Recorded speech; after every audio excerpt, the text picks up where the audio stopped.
10 திங்கள் சுமந்தாளே அவள் பெருமை பட வேண்டும். உன்னை பெற்றதனால் அவள் மற்றவராளே போற்றப்பட வேண்டும். கற்றவர் சபையில் உனக்காக தனி இடமும் தர வேண்டும். உன் கண்ணில் ஒரு துளி நீர் வந்தாலும் உலகம் அழ வேண்டும். நான் ஏன் பிறந்தேன், நாட்டுக்கு நலம் என்ன புரிந்தேன் என்று நாளும் பொழுதும் வாழும் வரையில் நினைத்திடு என் தோழா. நினைத்து செயல்படு என் தோழா, உடனே செயல்படு என் தோழா. நாடென்ன செய்தது நமக்கு என கேள்விகள் கேட்பது எதற்கு? நீ என்ன செய்தாய் அதற்கு என நினைத்தால் நன்மை உனக்கு. அற்புதமானவர்களே, வாழ்க்கை திறவுகளுடைய 145வது பகுதிக்கு வந்திருக்கிறோம். இந்த வழக்கமான மற்ற பகுதிகளை விட இந்த பகுதி மிக முக்கியமானது. ஏன்னா வாழ்க்கையினுடைய திறவுகோல் எங்கிருந்து துவங்குகிறது, அது எங்கிருந்து கிடைக்கிறது, அந்த மூடி கிடக்கிற அந்த வாழ்க்கையினுடைய தாத்பரியம் என்ன, அதனுடைய தன்மை என்ன, அதனுடைய உண்மையான நிலை என்ன, இயல்புத்தன்மை என்ன, இதைத்தான் நம்ம வந்து அலசி ஆராய்ஞ்சிக்கிட்டு அப்படியே பகிர்ந்துக்கிட்டு வரோம். அந்த வகையில் இன்றைக்கி நான் சொன்ன பாருங்கள், நாம் வந்து நம் கண்ணில் ஒரு துளி நீர் வந்தால் அந்த உலகம் அழணும். அந்த மாதிரி நம்ம வாழறமான முதல்ல ஒரு அட்லீஸ்ட் நம்ம உலகம் ஆழ தேவையில்லைங்க. நாம் இறந்தோம்னா குடும்பம் அழுதான்னு முதல்ல பார்க்கணும். இன்றைக்கி இருக்கிற நிலைமைக்கு ஒரு குடும்பத்தில் ஒரு உறுப்பினர் இறந்துட்டா அந்த குடும்பம் அழுதான்னு தெரியல, மற்றவங்களுக்காகத்தான் அழகாங்களே தெரியல, அழகாங்களே தவிர அவங்க உண்மையிலே அழகிற மாதிரி இல்லை. ஏன்னா இன்றைக்கி வாழ்க்கையினுடைய கூறுகள் என்ன ஆகி போச்சுன்னா ஒரு ஒரு ஒப்புக்கொள்ள முடியாத நிலையில் அங்கே அன்புன்ற மையம் இல்லாமல் போயிடுச்சு. அதனால தான் இயேசுநாதர்கிட்ட கேட்பாங்க, உங்களுடைய மையமான ஒரு கருத்து என்ன, ஒரு மையமான பொருள் புதிந்த விஷயம் என்னன்னு கேட்கும்போது சொல்லுவார், அன்பாக இருங்கள்னார். ரொம்ப அழகான வார்த்தை, அன்பாக இருங்கள்னார். ஏன் அன்பாக இருக்கணும்னு சொன்னார்? ஆனால் அன்பாக இருங்கள்ன்றது என்ன, ஒரு சாதாரண நினச்சிட்டிங்களா? கிடையவே கிடையாது. அன்புங்கிறது சாதாரணம் கிடையாது. அன்பாக இருக்கிறது வந்து ரொம்ப ஒரு மலினமான நினைக்காதீங்க. அன்பு எப்போ தெரியுமா அவங்களால் இருக்க முடியும்? தன்னை இழக்கிறவனால் தான் அன்பாக இருக்க முடியும். தன்னை தாழ்த்திக்கிறவனால் தான் அன்பாக இருக்க முடியும். அது இயேசுநாதர் தன்னை தாழ்த்திக்கிட்டே இருந்தார். உலகத்தினுடைய எல்லா முக்கியமானவர்கள் எல்லாம், மேதமைகள் எல்லாம், பெரிய அறவியலாளர்கள் எல்லாம், நீங்கள் பார்த்தீங்கன்னா ஆன்மீக இயலாளர்கள் எல்லாம் தன்னைத்தான் இந்த உலகத்திலேயே சிறியவனாக கருதுனாங்க. ஆனால் நம்ம என்ன பண்ணுறோம், தன்னை தாழ்த்திக்கிறதுக்கு எவனுக்குமே பிடிக்கல. ஏன்னா தன்னை தாழ்த்திக்கணும், தன்னை வந்து மற்றவங்களை விட வந்து தன்னை இழக்கணும் அப்படின்னு நினைக்கிறவங்களை மட்டும்தான் அன்பு செலுத்த முடியும். ஆனால் இங்கே நம்ம என்ன பண்ணுறோம், எல்லாருக்கும் ஒரு அகங்காரம் இருக்கிறது. நான் சொன்ன பற்றியா பல பகுதிகளில் தான்ங்கிற ஒரு அகங்காரமும், தான் அறிந்தவன், தான் எல்லாரோட மேன்மையானவன், தான் எல்லாரோடையுமே பெரியவன்ற ஒரு தனக்கு தெரியாமலே அறியாமலேயே ஒரு ஈகோ இருக்குது நம்மக்கிட்ட. அந்த ஈகோ எப்போ உங்களுக்கு ஒழியும் அப்படின்னா, இயேசுநாதர் சொல்கிறார் பாருங்க, இது ஏன் அன்பு கொள்ள முடியாது அப்படின்னா, விலங்குகள் எல்லாமே ஒரே வகையான உணர்வுகள் உடையவை. இப்போ உதாரணத்துக்கு பூனை எடுத்துக்கோங்க. ஒரு பூனை என்ன பண்ணும், ஒரு எலியை பார்த்த உடனே அது என்ன பண்ணும், உணவுன்னு தான் நினைக்கும். ஒரு எலி நினைக்காது, அது உணவுன்னு தான் தெரியும், என்னுடைய உணவு அது அப்படின்னு அது நினைக்கும். ஒரு ஆண் பூனை அல்லது ஒரு பெண் பூனை தன்னுடைய மாறுபட்ட பூனையை பார்க்கும்போது அது என்ன நினைக்கும், தன்னுடைய உடல் சேர்க்கைக்காகத்தான் அது இருக்குதுன்னு அது நினைக்கும். ரெண்டாவது உணர்வு. மூன்றாவது உணர்வு இருக்குது, பகை உணர்வு. அது எங்கே தெரியுமா வருது, நாயை பார்க்கும்போது அந்த பூனைக்கு பகை உணர்வு வந்துடும். ஏன்னா தன்னுடைய அது இயல்பிலேயே அது இருக்குது. ஆனால் மனிதன் பாருங்க, மனிதனுக்கு இன்னொருத்தங்கிட்ட இருக்கிற பொருள் தன்கிட்ட இல்லைன்னா அவனுக்கு ஒரு வேறுபாடு வந்துடுது, பொறாமை வந்துடுது. அது மட்டும் இல்லை, தனக்கு உரிமையை ஆக்கிக்கணுன்றதுக்காகவே ஒரு போட்டியாக நான் மாறிடுறான். அந்த போட்டியில் அவன் என்ன பண்ணுறான், தோத்துட்டான்னு வச்சுக்கோங்க. அதுக்கப்புறம் அவங்ககிட்ட இவன் தோத்துட்டானா பகையாக நான் மாறிடுறான். அப்போ என்ன, அந்த அன்புங்கிறது இல்லாமலே போயிடுது. இப்படியே மாறுபட்டு என்ன ஆச்சு, பகையாளி ஆக்கி உலகத்தையெல்லாம் பகையாக ஆக்கிக்கிட்டோமா. அந்த பாவத்தினுடைய விதைகள் எங்கே இருக்குதுன்னா அந்த தவறான எண்ணங்களில் தான் இருக்கிறது. அந்த தவறான எண்ணங்களை மாற்றக்கூடிய அளவுக்கு எதிராக உங்களை வந்து மருந்துன்னு கேட்டால் அன்பு. அந்த அன்பை தான் கடைசி வரைக்கும் போதிச்சார் இயேசுநாதர். பாருங்க, கடைசியில் அவருடைய மரணம் இந்த மனித குலம் உய்வதற்காகவே ஏற்பட்டதோன்னு யோசிக்க வைக்குது. ஏன்னா அந்த மரணத்துக்கு அப்புறம்தான் இந்த மனிதர்கள் வந்து மீட்சி எழுந்தாங்க. அவர் எப்பவுமே மீட்சியாக தான் இருக்காரு. யார் மீட்சி, இந்த உலகம் மீட்சியானது எப்போ, அவருடைய மரணத்தில். அவர் இறந்த வெள்ளி பாருங்க, நல்வெள்ளி ஆகிப்போச்சு, ஒரு குட் ஃப்ரைடே ஆகிப்போச்சு. அவரை ஒரு மரண குறியீடாக பயன்படுத்த வேண்டிய அந்த சிலுவை என்னாச்சு பாருங்க. இன்னைக்கு வழிபாட்டுக்குரிய ஒரு வழிபாட்டுக்குரிய ஒரு பெரிய ஒரு பொக்கிஷமாக கருதப்பட்டது. ஏன் காரணம்னா இயேசுநாதனுடைய அன்பினுடைய மையம். இதைத்தான் நம்ம வாழ்க்கை திறவுகளில் நம்ம திருப்பி சொல்லிட்டு இருக்கிறோம். அந்த வகையில் பாருங்கள், நான் சொன்ன பாருங்கள், உன் கண்ணில் நீர் வழிந்தா இந்த உலகமே அழணும்னு ஏன் எப்போ அழும்? ஏன் நம்ம ஏன் அந்த அளவுக்கு இல்லை அப்படின்னா, இந்த உலகத்தில் அதனால தான் நாடு என்ன செய்தது நமக்கு என கேள்விகள் கேட்பது எதற்கு, நீ என்ன செய்தாய் எதற்கு. பாருங்க, சமூகம் உனக்கு இவ்வளோ கொடுத்துருக்குது. பெறுவதும் தருவதும் தான் வாழ்க்கை. அப்பா கொடுத்தாரு, அம்மா வாங்கிக்கிட்டாங்க, நீ வந்திருக்கிற, நான் வந்திருக்கிறேன். பாருங்க, தருவதும் பெறுவதும். இந்த அன்பினுடைய கிளேசத்தை நம்ம மறந்து விட்டோம், இந்த அன்பினுடைய மையத்தை நாம் மறந்து விட்டுட்டோம்.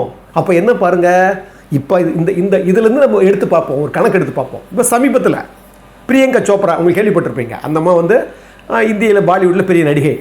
திரு ராஜ்மௌலி ஒரு படம், அடுத்த படம் பெரிய ப்ராஜெக்ட் ஒன்று பண்ணுறாரு, பெரிய பட்ஜெட்டில். விசாகப்பட்டினத்தில் ஷூட்டிங்கு. அந்த அம்மா என்ன பண்ணுது, பிரியங்கா சோப்ரா நியூயார்க் போகுது. நியூயார்க் போகிறதுக்காக விசாகப்பட்டினம் ஏர்போர்ட்டுக்கு வருது. வர்ற வழியில் காரில் வந்துட்டு இருக்குது. அந்த பெரிய ரோட்டில் மாம்பழம் விற்றுக்கிட்டு இருக்குது ஒரு அம்மா. இந்த அம்மா என்ன பண்ணுது, அது ஓரமாக நிறுத்தி அந்த அம்மா கிட்ட மாம்பழம் வாங்குது. மாம்பழம் வாங்கிட்டு 150 ரூபாய்க்கு மாம்பழம் வாங்குது. வாங்கிட்டு 200 ரூபாய் நோட்டை கொடுக்குது. கொடுத்த உடனே அந்த அம்மா சில்லறை எடுக்குது. எடுக்கும்போது சோப்ரா சொல்கிறாங்க, வேணாம்மா நீங்களே வச்சுக்கோங்க போதும்னு சொல்லிட்டு ஸ்டார்ட் பண்ண போகிறாங்க காரை. அந்த அம்மா இருங்க அப்படி சொல்லிட்டு என்ன பண்ணுது, அந்த பணத்தை திருப்பி கொடுக்கல, இன்னும் 2 பழத்தை எடுத்து கொடுக்குது. இன்னும் 2 பழம், அதாவது அந்த 50 ரூபாயை கூட இலவசமாக வாங்குறதுக்கு அது மறுக்குது. அதுக்கு பதில் காம்பன்சேஷன் பண்ணுது, 2 பழத்தை கொடுக்குறது. இது நம்ம நிறைய பேர் செஞ்சுருக்காங்க. நான் ஏன் சொல்கிறேன் அப்படின்னா, சொல்லுது இந்த மாதிரி ஒரு ஏழ்மை நிலையில் இருக்கும்போது கூட தன்னை ஒரு நிறைவாக வாழணும்னு நினைக்கிறாங்க பாரு, இந்த மாதிரி ஒரு இலவசமாக வாழக்கூடாதுன்னு நினைக்கிறாங்க பாரு அப்படின்னு எவ்வளோ உயர்ந்த சிந்தனைன்னு அது பதிவிடுது.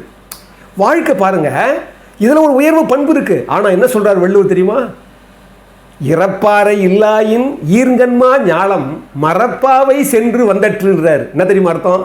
இரவில் வைக்கிறார், இரவுன்னா பிச்சை எடுக்கிறது சொல்கிறாரு அந்த அவர். அற்புதமான குரல். இறப்பாறை இல்லாயின், அதாவது இப்படி இறந்து கேட்கலன்னு வச்சுக்கோங்க, கொடுங்கன்னு எல்லாராலுமே வாழ்ந்துட முடியும். எத்தனையோ உணவுற்றோர் இருக்கிறாங்க, எத்தனையோ உறுப்புகள் இழந்தவங்க இருக்கிறாங்க. அவங்களாம் எப்படி வாழ முடியும்? அவங்களுக்கு நம்ம கொடுத்தா தானே கூட வாழ முடியும். பிச்சைன்றது என்ன, நல்லா இருக்கும் போது தான் பிச்சை எடுக்கக்கூடாது.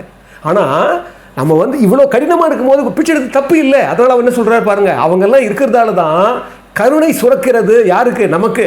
அந்த கருணை சுரக்கிறதால் தான் நம்முடைய இந்த உலகம் மேன்மேலும் புத்துயிர்ப்பு பெற்றுக்கொண்டே இருக்கு. அதனால தான் ஈர்ங்கன்மா ஞாலம்னாரு. ஈர்ங்கன்மா ஞாலம்னா ஈரமுடைய இந்த உலகம். நல்லா கவனிங்க, பிரபஞ்சம் என்பதே அன்பின் வழியாக ஈரமுடையது. அதனால தான் கொடுத்துக்கிட்டே இருக்குது. இந்த இயற்கை பிரபஞ்சம் நமக்கு மற்றவங்களுக்காக வாழ்க்கைக்காகவே தன்னை கொடுத்துக்கிட்டே இருக்குது. மழையிலிருந்து காற்றிலிருந்து எல்லாம் கொடுத்துக்கிட்டே இருக்குது. பூமி கொடுத்துக்கிட்டே இருக்குது, வானம் கொடுத்துக்கிட்டே இருக்குது. இந்த கொடுத்துக்கிட்டே இருக்குதுன்ற எண்ணத்தை அந்த ஈர்ங்கன்மா ஞாலம் அப்படிங்கிறார் வள்ளுவர் ஐயா. ரொம்ப அற்புதமான வார்த்தை. இந்த பெரிய உலகம் இருக்கிறதே அது ஈரமான கருணை உள்ள ஒரு உலகம்ன்றார் அவர். ரொம்ப அற்புதமான வார்த்தை, அது சூட்சமான வார்த்தை அது.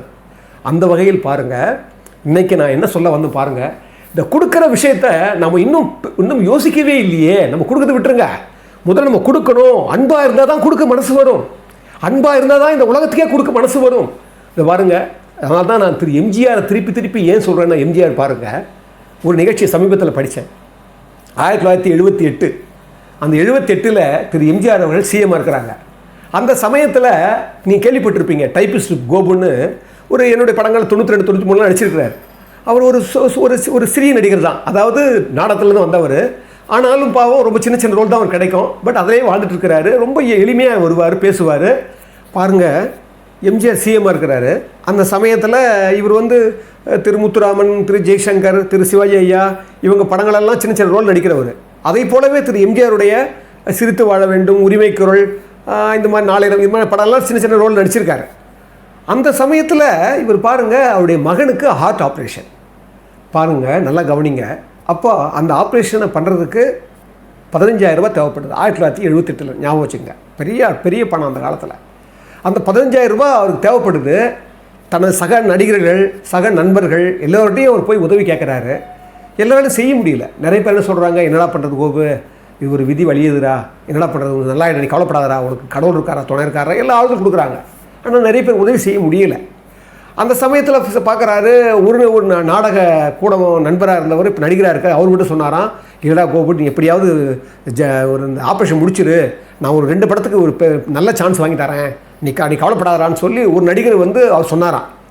ஆனால் இவரால் வந்து புரட்ட முடியல, பணம் புரட்ட முடியல, நெருங்கிடுச்சு, என்ன பண்ணுறதுன்னு தெரியல. பார்த்தீங்கன்னா எதேச்சியாக திரு HV ஹண்டேவை மீட் பண்ணுறாரு. அப்போ வந்து உங்களுக்கு தெரியும், எம்ஜிஆர் கூட கட்சியில் இருந்தார் அவர், மக்கள் நல்வாழ்வுத்துறை அமைச்சராக வந்து 80 வரார் அவர். அப்போவே பாருங்கள், திரு ஹண்டேவை மீட் பண்ணும்போது சொல்லும்போது, இது மாதிரி என்னோடய மகனுக்கு ஹார்ட் ஆப்ரேஷன் பண்ணணும், இது மாதிரி ஒரு 5000 ரூபாய் தேவைப்படுதுன்னு சொன்ன உடனே ஹண்டே சொன்னாராம், நீ தோட்டத்துக்கு போய் சின்னவரை பாரு அப்படின்னாராம். சொன்ன உடனே வேறு எதுவுமே யோசிக்கலையாம் டைப்பிஸ்ட் கோபு.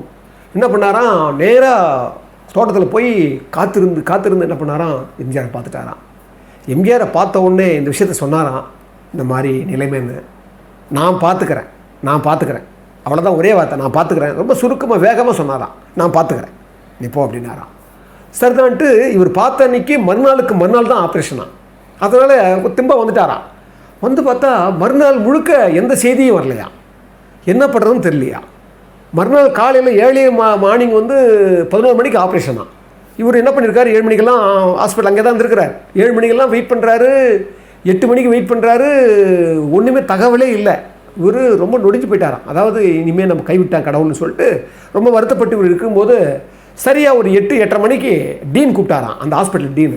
கூப்பிட்ட உடனே போச்சுடா, இவர் பணம் கேட்க போகிறாரு, என்ன ஆக போதோன்னு சொல்லி இவர் ரொம்ப தயங்கி கிட்ட போகும்போது அவர் சொன்னாராம், டீனு உங்கள் பணத்தை கட்டாங்க, திரு எம்ஜிஆர் சிஎம் ஆஃபீஸ்லேருந்து வந்து உங்கள் பணத்தை கட்டிட்டாங்க, அவங்க 11 மணிக்கு ஆப்ரேஷன் சொல்லிட்டு அவர் போயிட்டாராம்.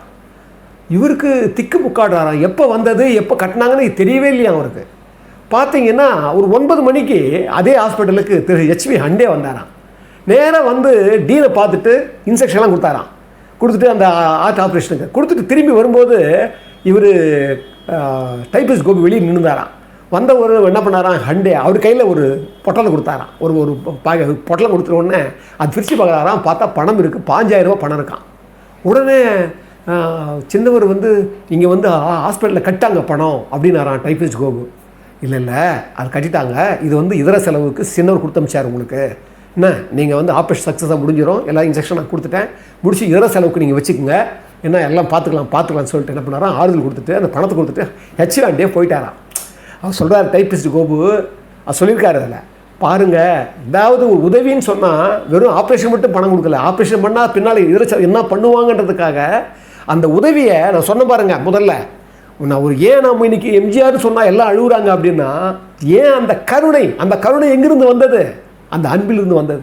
அது எப்படி குறிப்பிடுறாரு முடிக்கும்போது, அன்னைக்கு காலையில் வரைக்கும் அவருக்கு ஞாபகம் தவிர செயல்பட முடியலையா எம்ஜிஆரால். பார்த்தீங்கன்னா காலையில் தன்னுடைய சிஎம் அலுவலுக்காக புறப்படும் போது பார்த்தீங்கன்னா ஜானகி அம்மா டெக்கில் காசியதான் கடவுளா படம் பார்த்துட்டு இருக்காங்கண்ணா. அது குறிப்பிடுறாங்க, அது எந்த அளவுக்கு உண்மைன்னு தெரியாது, ஆனால் அதை குறிப்பிட்றதை மட்டும் நான் சொல்லிக்கிறேன். காசியதான் கடவுளோட வந்து பார்த்துங்கிறாங்க டெக்கில். திரு எம்ஜிஆர் இப்போ புறப்படும் போது பார்க்குறாராம், ஜானு இன்னைக்கு கோபுனுடைய பையனுக்கு ஆப்ரேஷன் இல்லை அப்படின்னு கூட ஞாபகம் வந்துட்டு என்ன பண்ணாராம், வித்தின் ஒரு 1/2 ஹவரில் எல்லாத்தையும் கடன்னு செஞ்சாராம். நான் ஏற்கனவே கூட சொல்லியிருக்கிறேன், ஒரு பத்திரிகையாளருடைய வேலைக்காரன் அம்மாவுக்கு வந்து பண்ணும்போது AVM சரணம் இவங்கெல்லாம் வந்து சேர்த்து கொஞ்சம் பணம் கேட்டாங்க, உடனே மொத்த பணமும் இவரே கொடுத்துட்டாரு. அப்போ அந்த பணத்தை என்ன பண்ணுறதா அவங்க கேட்டாங்க, அதை மொத்தம் அவங்க கையில் கொடுத்துருங்க, இதர செலவு வேணாம். எப்படி யோசிக்கிறார் பாருங்கள், இதான் எம்ஜிஆர். ஏன் சொன்னால் திரு வாலி சார் எழுதியிருப்பார், ஒரு அற்புதமான ஒரு 4 வரி எழுதியிருப்பார். பல நூல் படித்து நீ அறியும் கல்வி, பொது நலம் நினைத்து நீ வழங்கும் செல்வம், பிறர் உயர்வினிலே உனக்கு இருக்கும் இன்பம். இங்க பாருங்க, இந்த வார்த்தை ரொம்ப முக்கியமான வார்த்தை. பிறர் உயர்வினிலே உனக்கு இருக்கும் இன்பம், இவை அனைத்திலுமே இருப்பதுதான் தெய்வம். பாசமுள்ள பார்வையிலே கடவுள் வாழ்கிறார், அவர் கருணை உள்ள நெஞ்சினிலே கோவில் கொள்கிறான். இதோ எந்த தெய்வம் முன்னாலே நான் ஒரே ஒரு புன்னகையில் கண்டேனே. பாருங்க, எம்ஜிஆருடைய வாழ்வியல் எத்தனை எங்கே போனாலும் அந்த பக்கம் வந்துட்டு பாருங்க. ஒரு வாழ்க்கை திறவுகோளில் நம்ம பேசிட்டு இருக்கிறோம், அன்பினோட மையமாக பேசிக்கிட்டு இருக்கிறோம். அந்த அன்பு எவ்வளோ பெரிய கருணை ஆக்கிட்டார் பார்த்தீங்களா. அன்புங்கிறது செலுத்துவது, கருணைங்கிறது செலுத்த வேண்டிய அவசியமே இல்லை. நான் கருணையாக இருந்தால் கருணை தானாகவே பரவும். புத்தர் கருணையாளர், மகாவீரர் கருணையாளர். அவங்கெல்லாம் சும்மா அமைதியாக இருந்தால் நினைக்காதீங்க. இயேசுநாதர் கருணையாளர், நபிகள் நாயகம் கருணையாளர், கீதை சொன்ன கிருஷ்ணன் கருணையாளர், அது மட்டும் மகாத்மா காந்திஜி கருணையாளர், எம்ஜிஆர் கருணையாளர். ஏன்னா கருணை நாம் காட்ட வேண்டிய அவசியமே இல்லை. அவங்களுக்கு அந்த காலம், இந்த பிரபஞ்சம் எப்படி பண்ணுதோ அதே போல் அந்த பிரபஞ்சத்துக்கு அவங்க தன்னையே அர்ப்பணித்தவங்க. அதனால தான் 70 வயதுக்குள்ளவே வாழ்ந்த திரு எம்ஜிஆர் அவர்கள் 700 வருஷம் வாழ்ந்துட்டு போயிட்டார். அந்த அளவுக்கு அவர் சம்பவங்கள் அவருடைய வாழ்க்கையில் கொட்டி கிடக்குது. எப்போ பார்த்தாலும் யாரை பார்த்தாலும் அவர் பாதிக்காத, எம்ஜிஆர் பாதிக்காத வாழ்க்கையே கிடையாது. அந்த காலத்தில் வாழ்ந்தவங்க நூற்றுக்கணக்கான பேர், ஆயிரக்கணக்கான பேருக்கு அவர் பாதிச்சிருக்கிறார் அந்த வாழ்க்கையில். ஏன் சொல்கிறேன் அப்படின்னா, அந்த அன்பினுடைய மையம். இந்த அன்பின் மையத்தை நாம் புரிந்து கொண்டால்தான், நீங்கள் செலுத்த வேண்டி கூட பின்னால் பண்ணுங்கள், அன்பினுடைய மையம் நம்மகிட்ட இருக்குது. எப்படி ஒரு மரமானது ஒரு வேரை பரவிக்குதோ கீழே பூமியில், அதை போல ஒரு மனிதன் அன்பினுடைய வேரை அவன் கீழே இந்த உலகத்துக்கு, இந்த சமூகத்துக்கு, இந்த குடும்பத்துக்கு, இந்த பிரபஞ்சத்துக்கு அவன் வேறாக இந்த அன்பை அவன் கிளைய உள்ளுக்குள்ளவே பண்ணணும், வெளியவும் காட்டணும். இந்த 2 விஷயத்தையும், இந்த அன்பின் மையத்தை புரிந்து கொண்டால்தான் வாழ்க்கை என்கின்ற திறவுகோள் நம்மிலிருந்து அந்த திறவுகோள் நம் கைக்கு கிடைக்கும் என்று சொல்லி, அந்த அன்பு தான் அந்த வாழ்க்கை திறவுகோள்னு சொல்லி, இந்த அற்புதமான இந்த பதிவை இவ்வளோ நேரம் பொறுமையை கேட்டவங்க எல்லோரையும் வணங்குவதில் அன்போடு உங்களை வணங்குகிறேன். இனியவர்களே, இந்த தமிழ்த்தை ஆதரிக்கிற நீங்கள் எல்லாம் இந்த மாதிரி உண்மையான சத்தியத்தையும் நேர்மையையும் தர்மத்தையும் நாம் எல்லோரும் ஸ்ப்ரெட் பண்ணணும். இதை நீங்கள் மட்டும் பார்க்குறது முக்கியம் இல்லை, எல்லோருக்கும் நீங்கள் ஷேர் பண்ணுங்கள். இது பல்கி பெருகணும். அரசியல் இன்றைக்கி ரொம்ப மோசமாக போச்சு. சமூகம் இன்றைக்கி ரொம்ப கடினமான ஒரு சூழ்நிலை இருக்குது. இதெல்லாம் வீரறதுக்கு தான் நம்ம இவ்வளோ பிரயத்தனப்படுறோம். அது மட்டும் இல்லை, இந்த தமிழ்த்தியை பார்க்குறவங்க இந்த தமிழ்த்தியுடைய வளர்ச்சிக்காக உங்களால் இயன்ற அளவிற்கு, உங்களால் முடிகிற தன்மைக்கு நீங்கள் உங்கள் மனதுக்குள்ளே கொடுக்கணுன்ற எண்ணம் இருந்தால் நீங்கள் நிச்சயமாக இதை நீங்கள் செய்யுங்க. அதை நாங்கள் தாராளமாக உங்களுடைய அன்பை மனப்பூர்வமாக ஏற்றுக்கிறோம்னு சொல்லி, இனிமே உங்களுடைய ஒவ்வொரு தமிழ்த்தியுடைய எல்லா பதிவுகளும் நீங்கள் பார்த்தீங்கன்னா அறம் சார்ந்து தான் இருக்கும். ஏற்கனவே அறம் சார்ந்தான் இருந்தது. இந்த அறத்தை வளர்ப்பதற்கு தான் இதனுடைய பணின்னு சொல்லி உங்கள் எல்லோரையும் வணங்குவதில் நான் மீண்டும் மகிழ்ச்சி அடைகிறேன்.